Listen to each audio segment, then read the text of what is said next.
ഇന്നത്തെ വീഡിയോ ഒരു ഉടൽക്കെട്ട് മന്ത്രത്തെ പറ്റിയിട്ടാണ്.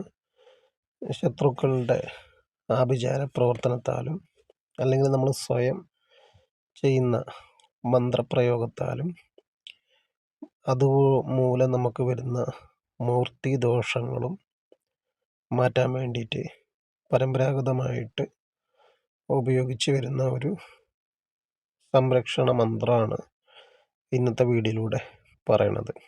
ഈ ഒരു മന്ത്രജപം മൂലം നമുക്ക് നമ്മളെ ബാധിച്ചിരിക്കുന്ന ആഭിചാര ദോഷങ്ങളിൽ നിന്നും അതുപോലെ തന്നെ ശത്രു ബാധാദോഷങ്ങളിൽ നിന്നും നമ്മുടെ കുടുംബത്തിനെ ബാധിക്കുന്ന എല്ലാ തരത്തിലുള്ള ദോഷങ്ങളിൽ നിന്നും അതുപോലെ തന്നെ നമ്മൾ പലതരത്തിലുള്ള മന്ത്രങ്ങൾ ഉപയോഗിക്കുമ്പോൾ ആ മന്ത്രത്തിൻ്റെ ഉപയോഗത്തിലുള്ള തെറ്റുകളാലും അല്ലെങ്കിൽ നമ്മൾ ആ മന്ത്രം കണ്ടിന്യൂ ചെയ്യാത്തതുകൊണ്ട് പൂർത്തീകരിക്കാത്തതുകൊണ്ട് നമ്മൾ പാതി വഴിക്ക് വെച്ച് നിർത്തുന്നതിനാലും നമുക്ക് വരുന്ന ദോഷങ്ങളെ ഇല്ലാതാക്കാൻ വേണ്ടിയിട്ട് അതുപോലെ തന്നെ ഒരു മന്ത്രം നമ്മൾ പ്രയോഗിച്ച് നമുക്ക് വിജയം നേടാൻ വേണ്ടിയിട്ട് പരമാവധി നമ്മളെ സപ്പോർട്ട് ചെയ്യുന്ന ഒരു കഴിവ്, ഒരു സിദ്ധി നമുക്ക് ലഭിക്കുവാനും ഈ ഒരു ഉടൽക്കെട്ട് മന്ത്രം നമുക്ക് ഉപയോഗിക്കാവുന്നതാണ്. ആ ഒരു മന്ത്രം എങ്ങനെയാണ് ഉപയോഗിക്കുന്നതെന്ന് നമുക്ക് നോക്കാം. അതിന് മുന്നേ ആയിട്ട് നമ്മുടെ ചാനലൊന്ന് സബ്സ്ക്രൈബ് ചെയ്യുക. ഈ കാണുന്ന നമ്പറിൽ നിങ്ങളുടെ ജ്യോതിഷ സംബന്ധമായിട്ടുള്ള സംശയങ്ങൾക്ക് നിങ്ങൾക്ക് ബന്ധപ്പെടാവുന്നതാണ്. അപ്പോൾ ആദ്യമായിട്ട് ആ ഒരു മന്ത്രം എങ്ങനെയാണ് ഉപയോഗിക്കുന്നത് നോക്കാം.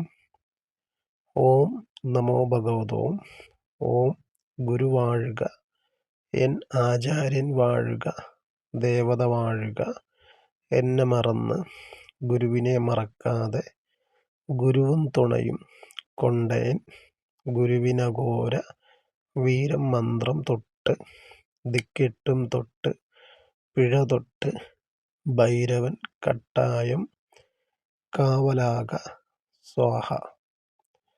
അപ്പോൾ ഈ ഒരു മന്ത്രം നമ്മൾ 108 തവണയാണ് ജപിക്കേണ്ടത്.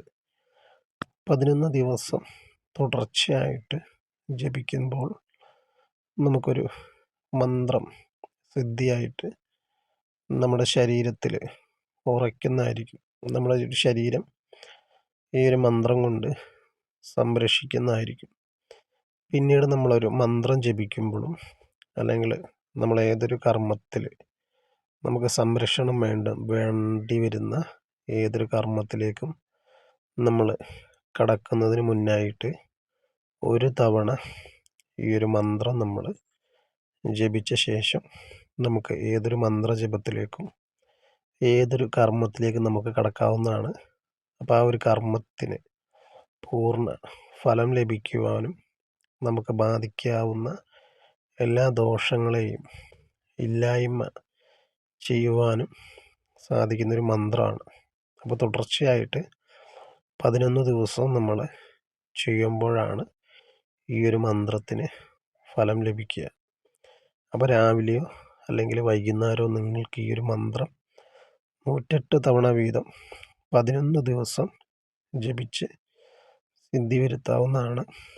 അപ്പം മറ്റ് വ്രതങ്ങളോ അല്ലെങ്കിൽ മറ്റ് നിഷ്ഠകളോ ഒന്നും ഈ ഒരു മന്ത്രജപത്തിൽ പറയുന്നില്ല. അപ്പോൾ എന്തെങ്കിലും സംശയങ്ങളുണ്ടെങ്കിൽ കമൻറ്റ് ചെയ്യുക.